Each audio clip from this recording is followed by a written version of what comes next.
Okay, we are live. Hello, everybody. Hello. I'm here with, my name's Aaron Hall. I'm here with Rylan Warner. The two of us are starting. Jennifer Howard might be able to join us. We're not sure yet, so she might be popping on here in a second. So for this week, we have a few updates that we wanted to get to. I think we're going to be talking a little bit about some employment authorization litigation, then briefly about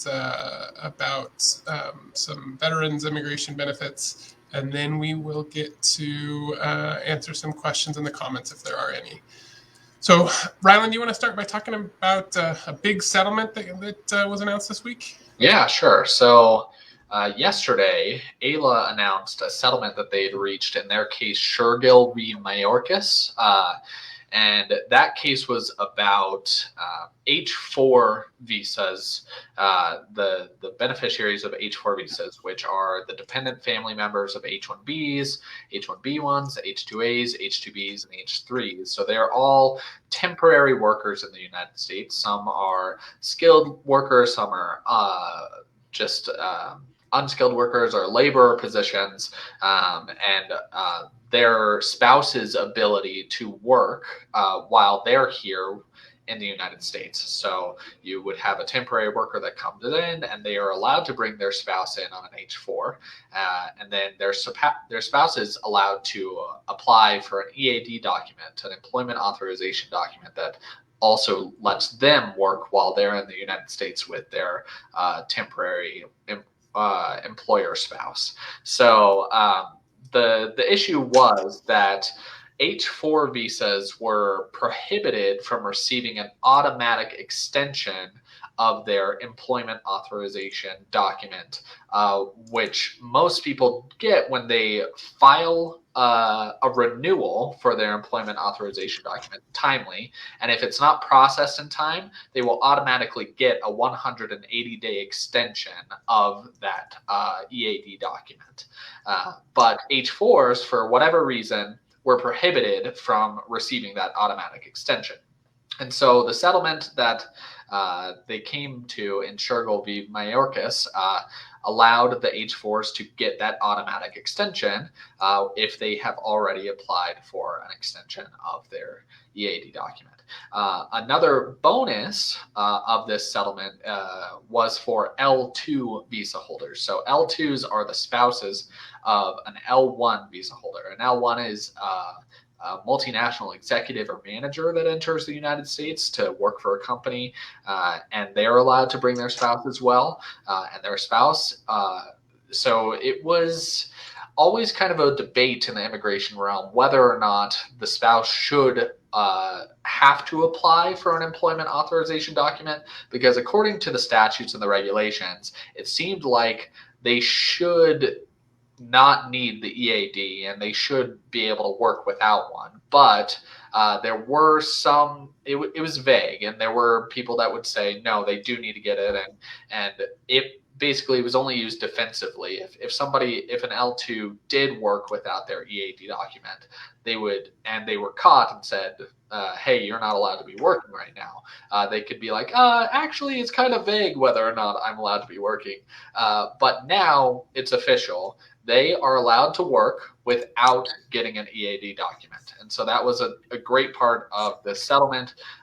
We're still waiting for USCIS to issue their official guidance on this settlement, and to say that way, for an L2 that is trying to say to a potential employer, no, I am legally allowed to work, they could then point to this official guidance from USCIS saying that L2s are legally authorized to accept employment incident to their status. But right now, they haven't done so, but we expect them to issue that guidance shortly. So it was a nice win for L2s and for H4s.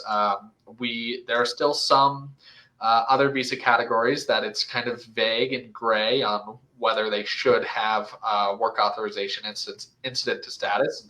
We're hoping that maybe this will be kind of a tipping point and start getting more of those automatic. You don't need to apply for the EAD for these other visa categories as well, and they can just work as it seems like they should be able to.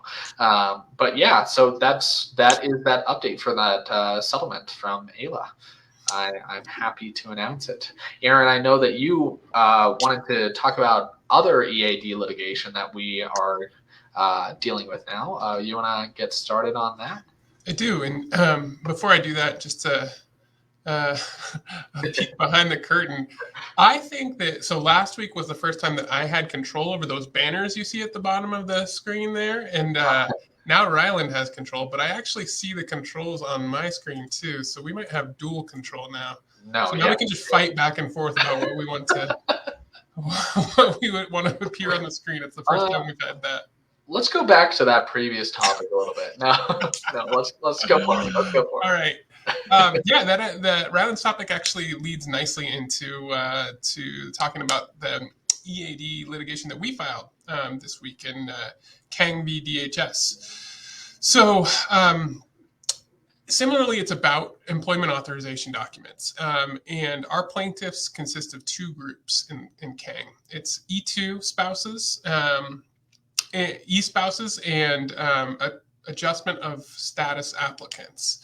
And so what we are arguing for the e-spouses is basically that the logic that supported the settlement that Ryland just talked about, that where somebody's employment authorized incident to status, they shouldn't need to apply for a work authorization card.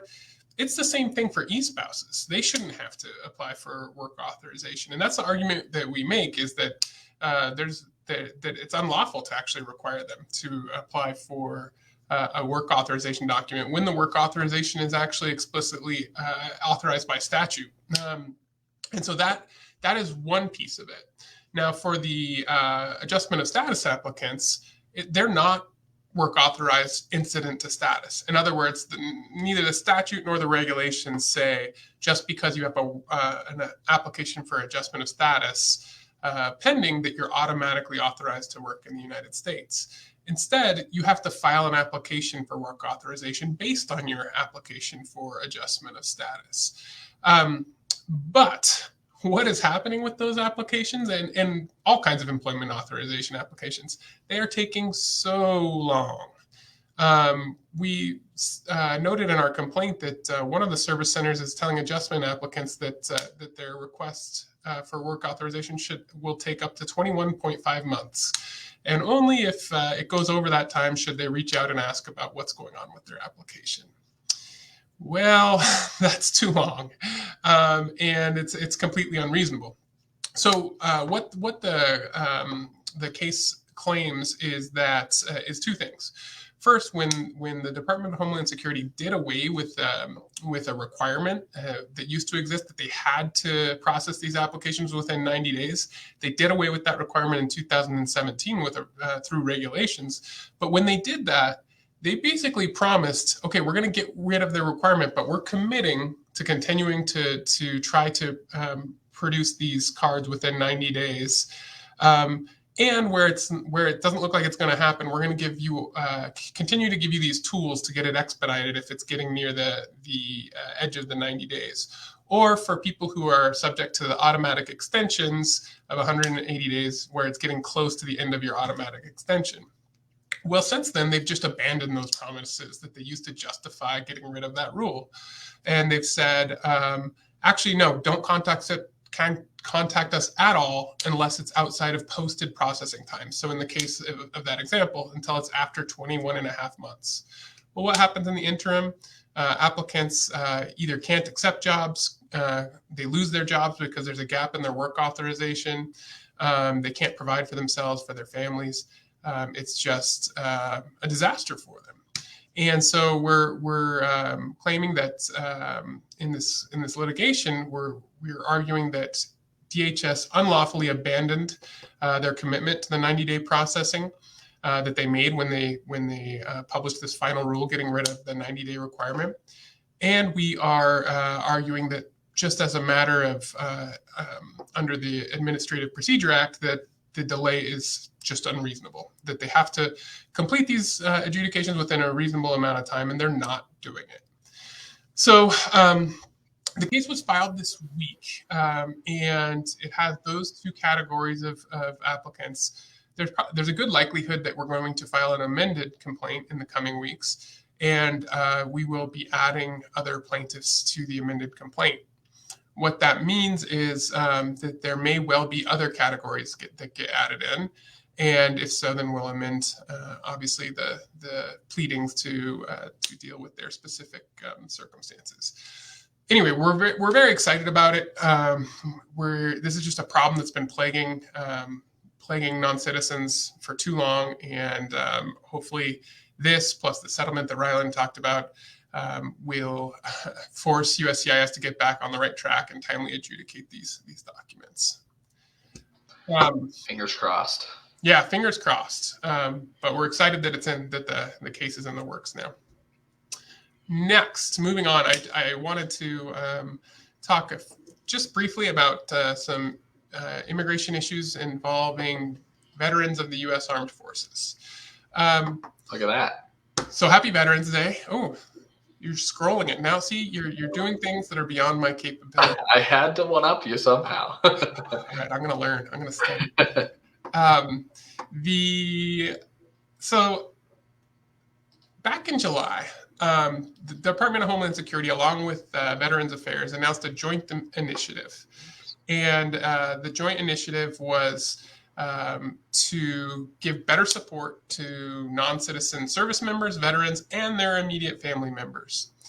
And there are special benefits that are available to members of the military and sometimes their family members. For military members, they can often naturalize right away when they're a permanent resident. There's no need to wait for the normal 5 years of time in permanent resident status. And so during active service, they can just naturalize right away, and it should be expedited under prior DHS guidance and especially under this new initiative. In addition, for people who have immediate family members, for members of the armed services or veterans who have immediate family members who don't have immigration status, there's a application called Parole in Place. And the Parole in Place basically serves as a legal fiction that says you were just paroled into the country, even though you never have to leave, like physically leave the country and come back in. It serves as a legal fiction, and it can be used to adjust status if you qualify otherwise, and can establish your eligibility. It's especially helpful for family members who might have entered without inspection. But even if you did enter with inspection, or even if you have inadmissibility issues, ineligibility issues, and you're not going to be able to adjust to permanent resident status for some reason, it's still very useful, because while you have the parole in place, you can apply for work authorization. So you can get a work authorization, and it also serves as protection against removal. Now, I mentioned that the Parole in Place is not a new program. It's been around for a long time for military members. I mentioned the new initiative that was announced in July because supposedly the Department of Homeland Security is trying to put more resources towards making sure that benefits applications like these are processed efficiently. So what it says is, I'm going to quote one line from the announcement, and it says, it's our responsibility to serve all veterans who, as well as they have served us, no matter who they are, where they are from, or the status of their citizenship.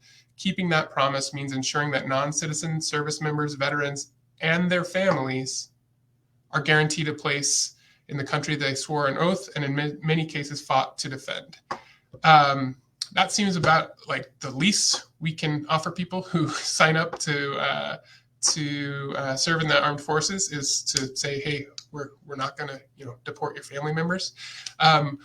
But I will say that over the years, before this initiative, having a military family member might have been a good positive in your case, but it was there's no guarantee that a family member of a active service member or a veteran wasn't going to be deported. And in fact, veterans themselves have been deported who are non-citizens.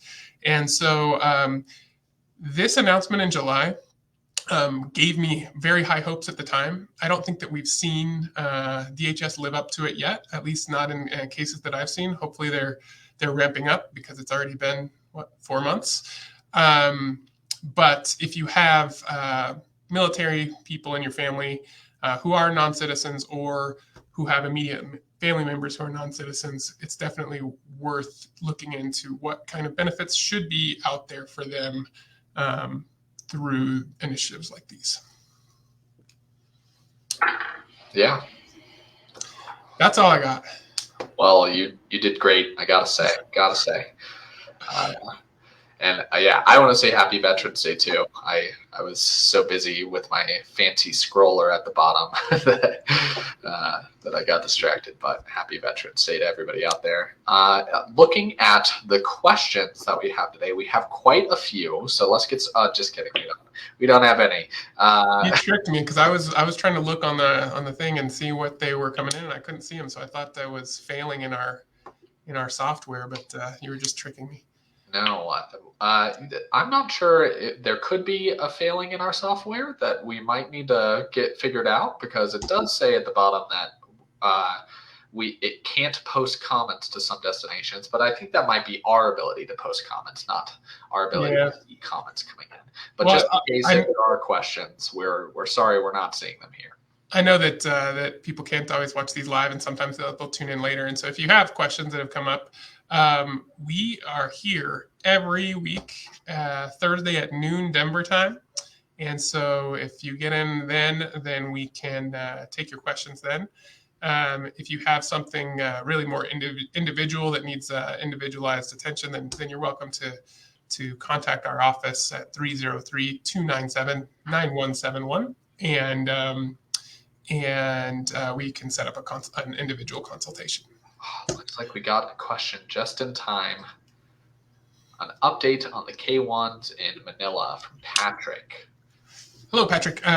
So I don't have anything too specific. My understanding is that the last thing that was actually filed with the court was a dismissal of certain plaintiffs who have already had their applications approved.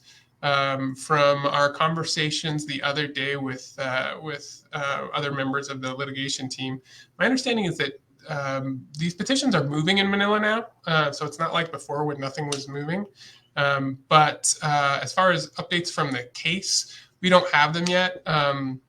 The motion to dismiss is still sitting before the judge. We're waiting for a decision on it. It's fully briefed.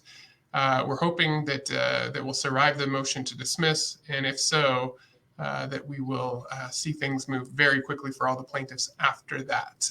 But we would have thought that there would be a decision by now. We hope that it's very soon, but we don't have it yet. Okay, and that serves as an example. You can ask questions about anything. It doesn't have to be what we talked about too. So for next week, if you have any question about anything, we might not be able to get into a full answer on air, but we could at least maybe give you some idea of an answer for whatever your issue might be. Well, with that, should we wrap it up, Aaron? Sounds good. Okay. Thank you all. Thanks, Rylan. Thank you. Bye.